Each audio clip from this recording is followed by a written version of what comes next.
Jeffrey Mayer, welcome to Shot Talk. How long has it been trying to get you to do this with us? Quite a while.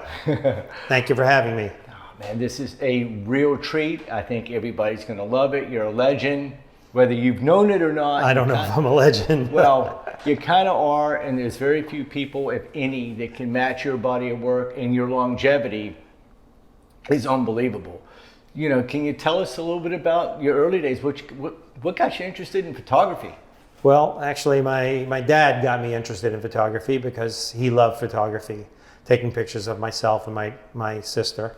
When I was probably 8 or 9 years old, he got me a little Kodak box camera.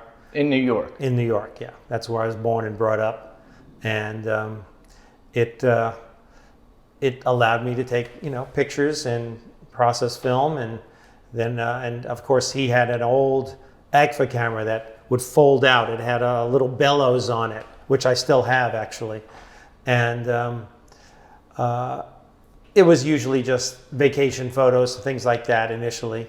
Eventually, I ended up getting myself a Yashica 35 millimeter rangefinder camera, and I started taking pictures on my own, just going to school and just of friends and things like that. And then eventually, music happened to me, and a big influence obviously were the Beatles. And I think I just started shooting like garage bands, friends of a friend of mine, and eventually I went to see the Beatles at Shea Stadium in '66, and that planted the seed, because the whole process began with my interest in music. Music generated a whole new avenue of photography, because I wanted to take pictures of the musicians. And that's what made it exciting, even much more than just doing photography on my own. And I still have that ticket stub for Shea Stadium. $5.75, and the ticket is untorn and has a picture of the 4 guys on the ticket. So it was a concert, but by these days' standards, it really wasn't, because it was just 55,000 people screaming nonstop for 30, 40 minutes, whatever the length of the show was. Sounds life-altering. Sorry? Sounds life-altering. Yeah, it was exciting. I mean, Shea Stadium was just a few train stops from where I lived in Elmhurst, New York, and just down the road from where the World's Fair was in '64 and '65. But it was very exciting, and then ended up started going to other concerts that would come to New York. One of the pivotal concerts was in '67, and it was put on by a guy by the name of Murray the K. He called himself the Fifth Beatle, and he put on shows at a theater in Manhattan called the RKO Keith. So it was just a movie theater that he converted. And if I remember correctly, Cream, The Who, Richie Havens, the Rascals were amongst the performers, and they would be doing 2-3 shows a day, like maybe 20-minute sets each band. And that was the first time I saw The Who destroy their instruments at the end of their set. And of course I said, these guys are nuts. I just said, how do they make any money? They have to be spending more money on equipment than they could possibly make on these shows. But that was Pete Townshend took the guitar, threw it straight up in the air, 40 feet, let it drop. When it didn't break, he took it like a battle axe and tried to smash it on the stage.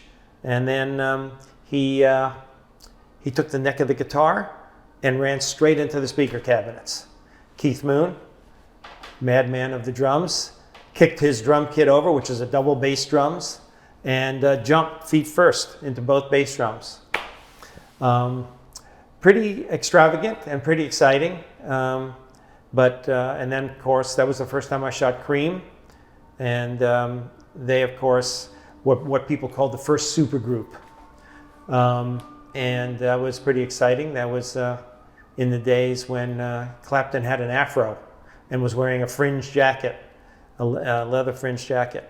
But the sound was not up to the standards that we're used to today. But nonetheless, it was exciting and very loud. So, and then I moved on to shooting shows at the Fillmore East, at Madison Square Garden. I think there was a place called the Village Theater. Another place called, I think, the Anderson Theater. I'm not sure if I'm correct on that. And then multiple clubs. Steve Paul's The Scene was, I think, on the Upper East Side. And that was the first time I shot Pink Floyd. And that was before they were an arena or a huge stadium show. And this was a tiny little place. You had to walk downstairs from the street. Couldn't have fit more than 250 people.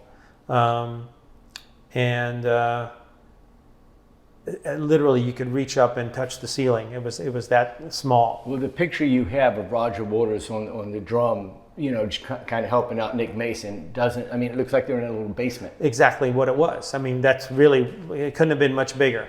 As I said, it couldn't have been more than a couple of hundred people fit in that place. Well, it's a good way to start.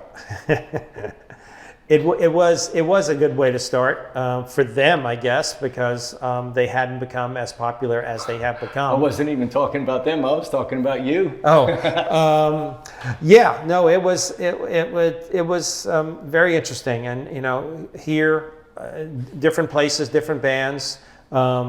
Started shooting. You know, I started shooting for magazines like Circus and Cream. Did contribute to Rolling Stone. If something came up that, you know, the New York Times did something on bands, or the Post, or whoever it was, I would contribute to them. It was an exciting time. I mean, it was a very, very special time. I don't think that'll ever be repeated.